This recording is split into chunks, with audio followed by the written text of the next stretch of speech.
About 300 years ago, during the Liang dynasty in China, Buddhist priests often found themselves the favorite victims of attacks by bandits and highwaymen. They responded in a rather unpriest-like fashion by creating a system of self-defense, which is to this day unequaled for its deadly effectiveness. Thus was born the vigorous art of karate, a form of self-defense in which no weapons of any sort are used. In fact, in Japanese, karate means empty-handed. Through practice and training, however, the hands become weapons in themselves, and such effective ones that no form of offensive attack can overpower them. The art of karate, as we know it now, was developed by the natives of Okinawa. Little or nothing is known of its history and development there, and it remained a mysterious art, more talked about than practiced in other parts of Asia, until 1922, when the Japanese Ministry of Education invited Kichin Funakoshi, an outstanding exponent of karate, to give an exhibition in Japan. The Japanese soon showed a keen interest in the development of this unusual art, and during the years this interest grew even stronger. At present, its popularity is increasing tremendously, to the extent that it is now finding its way into the Western world.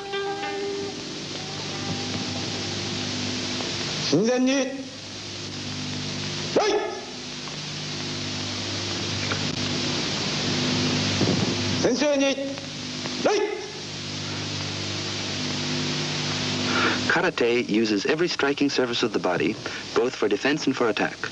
Especially important are the hands and feet, which are systematically trained until they become the most formidable of weapons.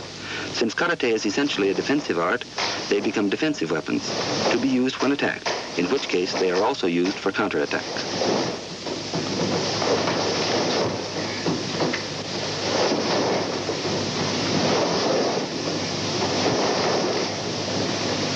The various kinds of punches used in karate are the rising forward punch, the side sweeping punch, the hook punch, the inverted forward punch, the U-punch, and the double forward punch.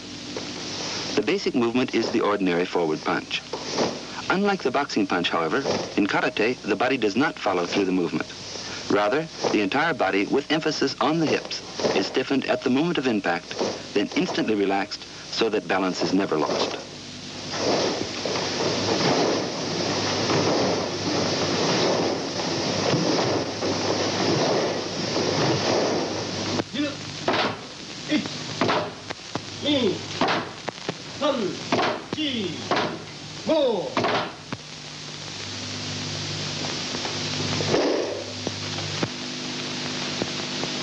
Just as important in karate as the punch is the kick. There are various kinds. Among them, the forward kick, the side sweeping kick, the side snap kick, and the side thrust kick. When properly mastered, these are even more powerful than the punches and may be used most effectively as a surprise counterattack. Needless to say, to be used successfully, this technique requires considerable practice.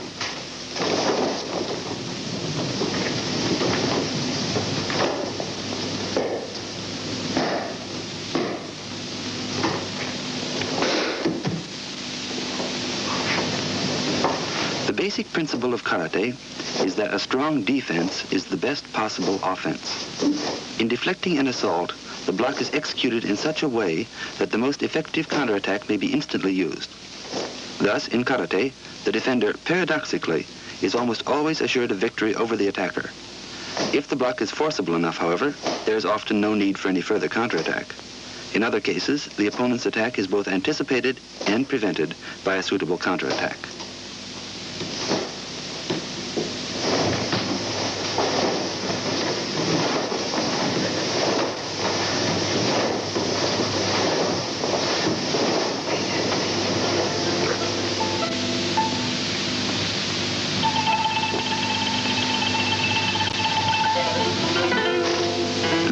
Formal exercises is one of the most important facets of karate training, for in this art the body must be made into a veritable weapon. These so-called kata, or sets of exercises, include all the various kinds of punching, kicking, and blocking, so that all kinds of imaginary attacks are successfully blocked and followed by effective counterattacks. There are more than 50 sets of such exercises, most of which were long ago developed by karate masters so that the students might practice by themselves. Some kata emphasize elaborate movements, while others specialize in speed.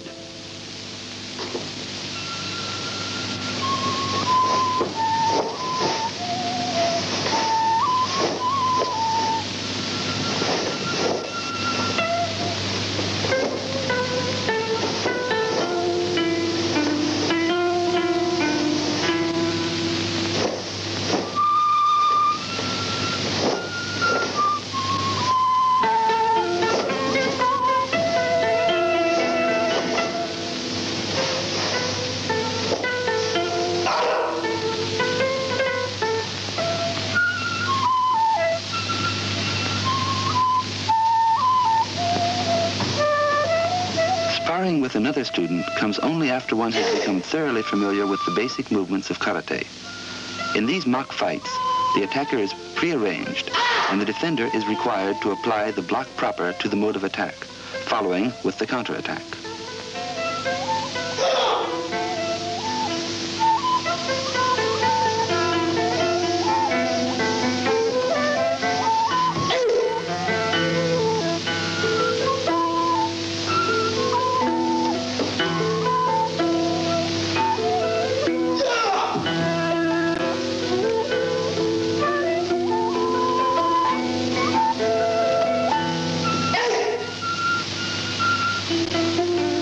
Karate is also most effective in any kind of weapons attack. For example, in defending oneself against an attacker with a knife.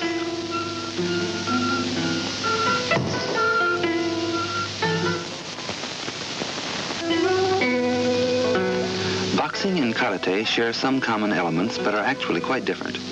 In this earlier filmed comparison between the two, it will be noted that while agility and speed are most important in boxing, in karate it is the combination of various kinds of punches and kicks, plus speed and agility, which make the karate expert by far the more formidable opponent.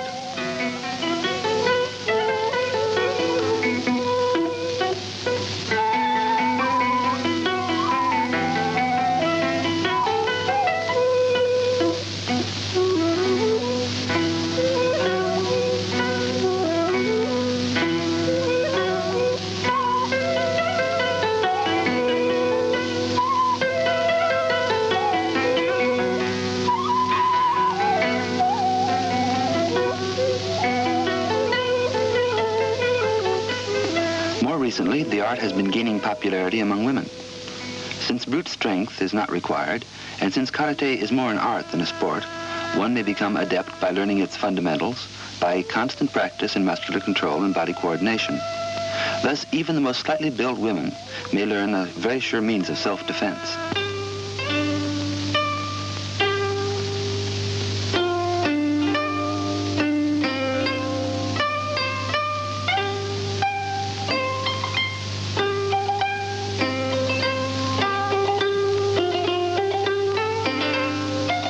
It is training, however, which is the most important single part of becoming a karate expert. For it is by training alone that the body can develop the skill and strength needed in practice of this art. Thus, one of the tests of proficiency consists of breaking 3 one-inch boards with the fist or feet, or cracking 10 pieces of slate with one blow.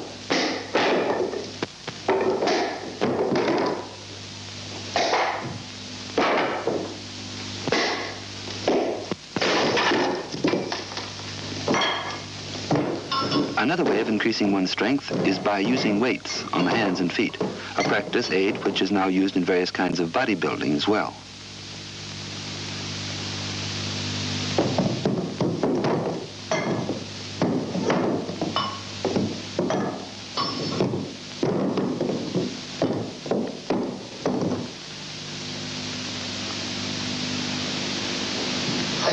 After mastering the fundamentals, the student is ready for freestyle practice.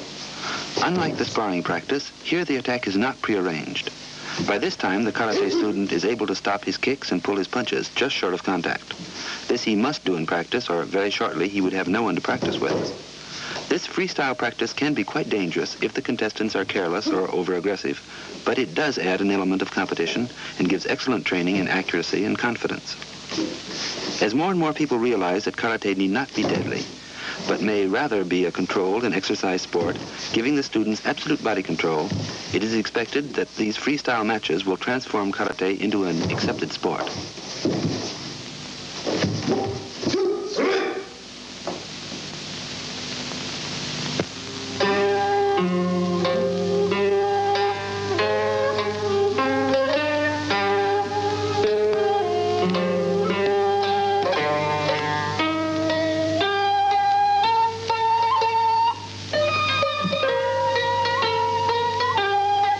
Karate, as a most effective scientific technique of self-defense, is gaining popularity not only in the specialized institutes teaching it, but also in offices, in homes, in the country, and in schools. It is also becoming a part of the regular training of the American Air Police stationed in Japan. There is every prospect that Karate will soon cease being a purely Japanese art and will gradually spread throughout all the countries of the world, becoming both a sport and a superb means of self-defense.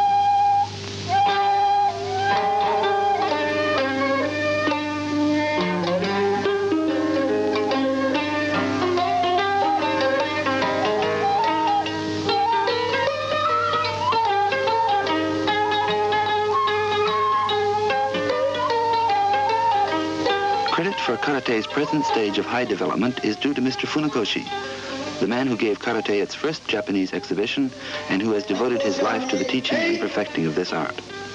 Formerly regarded as somewhat esoteric, its fundamentals were kept secret and were passed on from master to select students. Now it is on its way to becoming a worldwide art.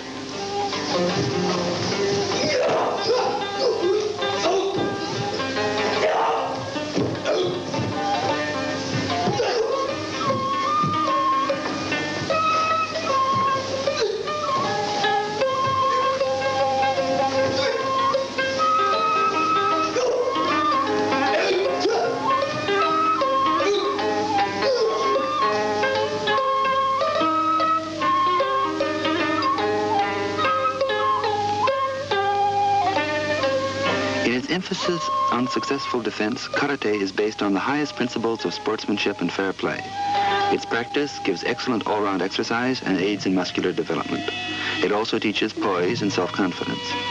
Because of its deep devotion to the principles of self-defense, Karate is obviously not a sport which will appeal to those who want to use it as an instrument of attack or who are merely interested in the amount of damage they may inflict through its use. Since it does not teach how to harm others, but rather how to protect oneself, it will therefore attract only those who wish to combine clean sport with a tangible accomplishment. In this way, Karate is an art, one of the most austerely practiced, and it is also a sport, one of the most rewarding ever devised.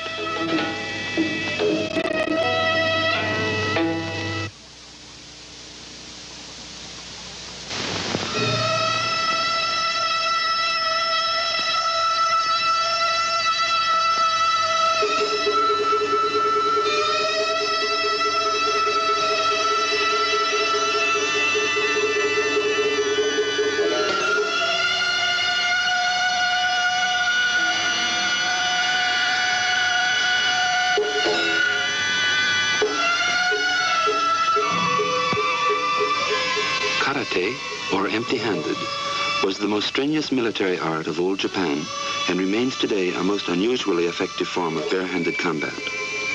To become a karate expert requires years of rigorous training and discipline, and its practice is said to build not only a powerful and supple body, but also a strong character.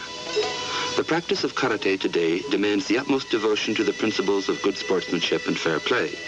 Thus, as an infallible technique of self-defense, as an excellent method of physical training, and as an exciting sport, karate has begun to gain recognition throughout the world.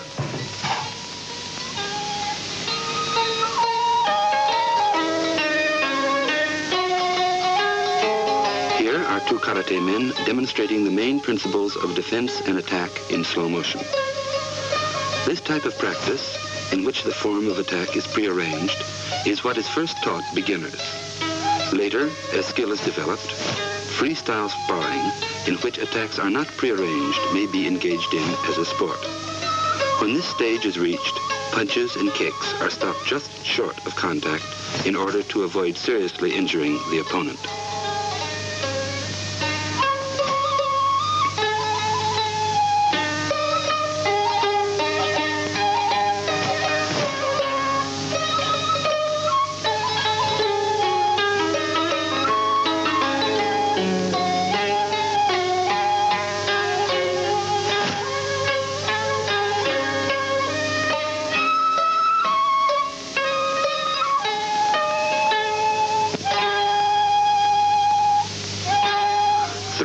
is not one of the usual techniques of karate, but in self-defense it is used as an adjunct to the others of blocking, punching, and kicking. In karate, throwing depends upon an effective use of the force of the opponent's attack and is used either before or after punching.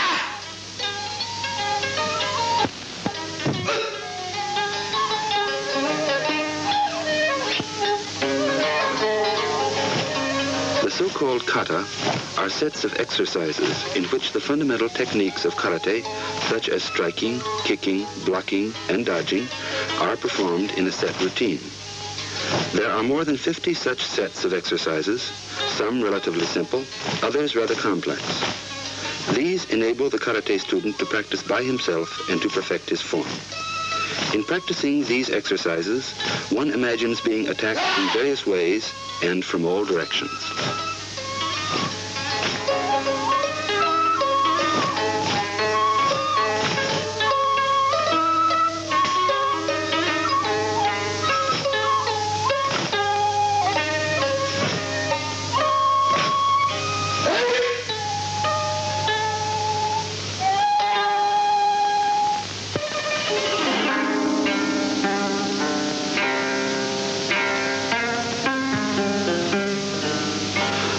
Karate's special virtue is its unique adaptability to various situations where self-defense is required.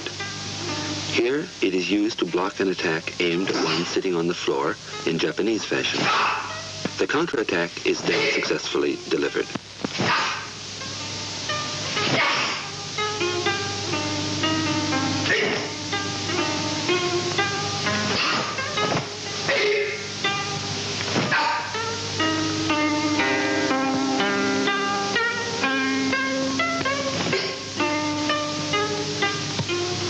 Sitting on a chair, the mobility of one's hands and feet is considerably less than when standing. The karate expert, however, can skillfully block the enemy's attack and then deliver his own counterattack aimed at the most vulnerable point.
When one is the object of a surprise attack and a part of the body is immobilized, the attack must be immediately frustrated by using those parts of the body still free. Thus, if the hands are restrained, the body must be instantly maneuvered so that the feet may be brought into play.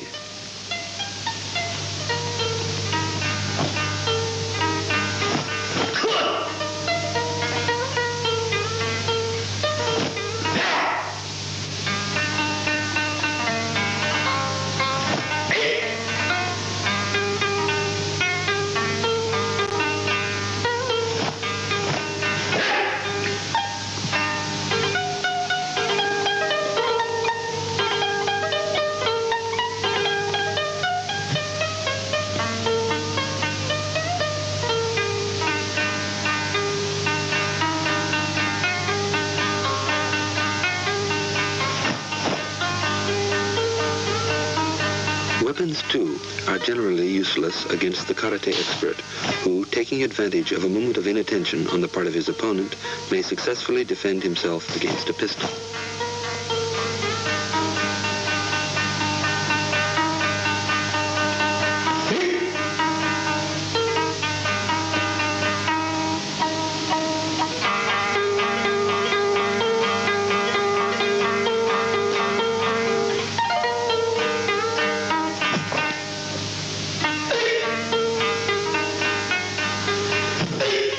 Even when the attacker uses a club, the good karate man can fully protect himself through skillful body movement, blocking, punching, and kicking.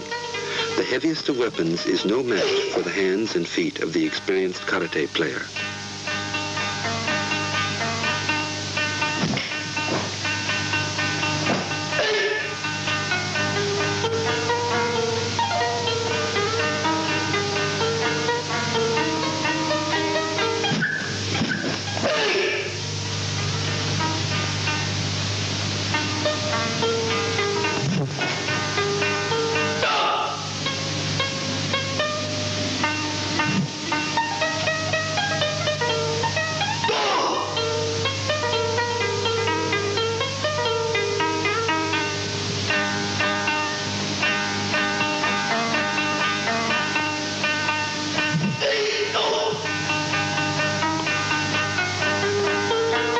Karate is not to injure others, but to defend oneself when attacked.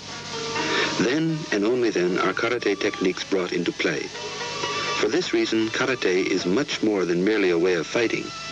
It is a controlled and regulated sport, the art of which consists not only of the most absolute self-control, but also a complete observance of the universal code of good sportsmanship.